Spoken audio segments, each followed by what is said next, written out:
Et là, bonjour à tous les amis, on se retrouve pour une vidéo spéciale, voilà, parce que sur Twitter, j'entends des choses et je vois des choses qui m'énervent sur les réseaux sociaux partout, même que ça soit dans la rue ou les réseaux sociaux partout, à savoir le QSG, le Qatar, le Qatar, le Qatar, rien que ça parle sur le Qatar.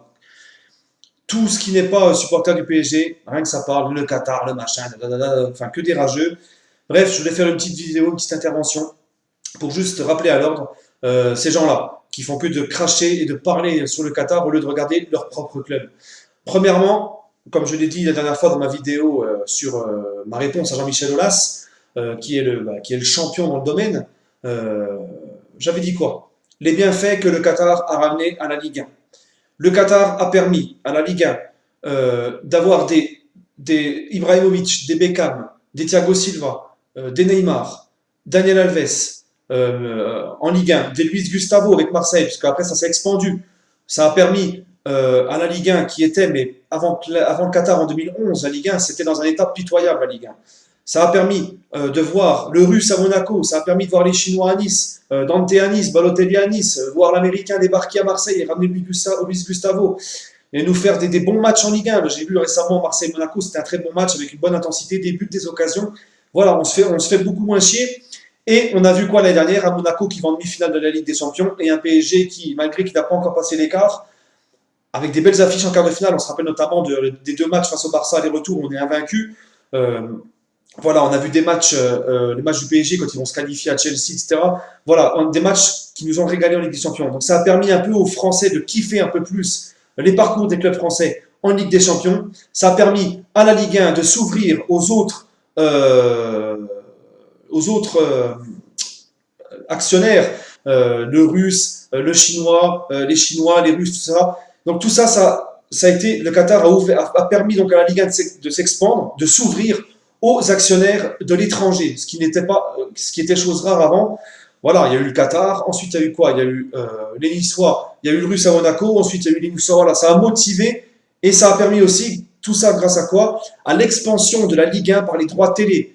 Le Qatar a permis à la Ligue 1 d'être vue dans le monde entier. Il y a eu, l'autre fois j'ai vu un article, au Brésil, figurez-vous, quelle est l'équipe la plus regardée au Brésil maintenant? C'est le Paris Saint-Germain, donc c'est aussi la Ligue 1, parce qu'ils voient aussi les Brésiliens et les autres équipes.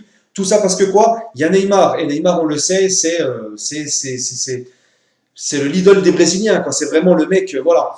Donc, avant de parler du Qatar, avant de rabattre votre jalousie, fermez un peu vos bouches et regardez ce que le Qatar a apporté à la Ligue 1. Voilà, vous qui dites tout le temps la Ligue 1, je ne sais quoi. Ça a toujours été comme ça de toute façon. Là, vous parlez pour le PSG qui a investi 400 millions d'euros sur le marché des transferts avec Mbappé, Neymar. Mais qu'est-ce que vous en avez à foutre? C'est pas l'argent de votre mère, c'est pas l'argent de votre club, c'est pas votre argent de poche. Les Qataris ont les moyens de le faire, c'est leur problème. Ils payent énormément d'impôts pour ça. Des impôts qui vont à la caisse de l'État français. Donc, ils payent énormément d'impôts, beaucoup plus que vous sur toute votre vie.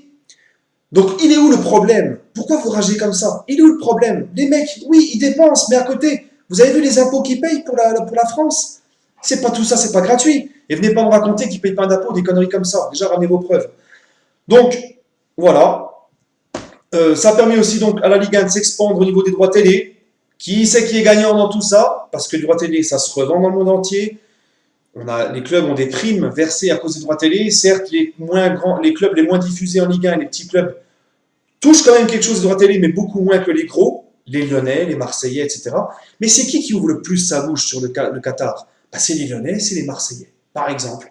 Donc, au lieu de critiquer le Qatar, fermez-la et dites merci. C'est tout.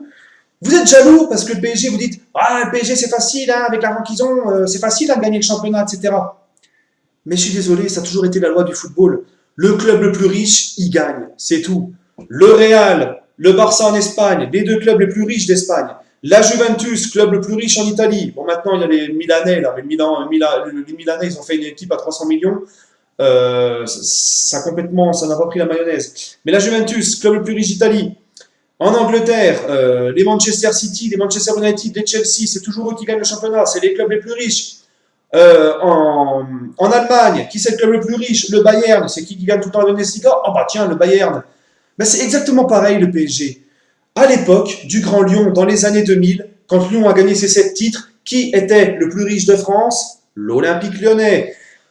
Quand Marseille a remporté la Ligue des Champions et qu'ils ont gagné dans les années 90, qui pétaient tout, là, en 93 et tout, qu'ils ont été champions, etc., qui dominaient le championnat français, enfin la France, c'était aussi le club le plus triche. Ah non, pardon, le plus riche, pardon. Mais aussi, oui, aussi le plus triche. Ça, c'est clair et net. Ça, et on a les preuves sur ça. Le QSG, comme vous dites, ils n'ont jamais fait de triche ou quoi que ce soit. Bon, vous allez me dire, ouais, mais la Coupe du Monde et tout. Ouais, mais la Coupe du Monde, ça ne concerne pas le PSG. Donc, fermez vos bouches. Et est-ce que vous avez vu les Qataris parler sur quelqu'un? On va pas rentrer dans la géopolitique, parce que je connais les gens, ouais, mais le Qatar, il finance les terroristes et machin.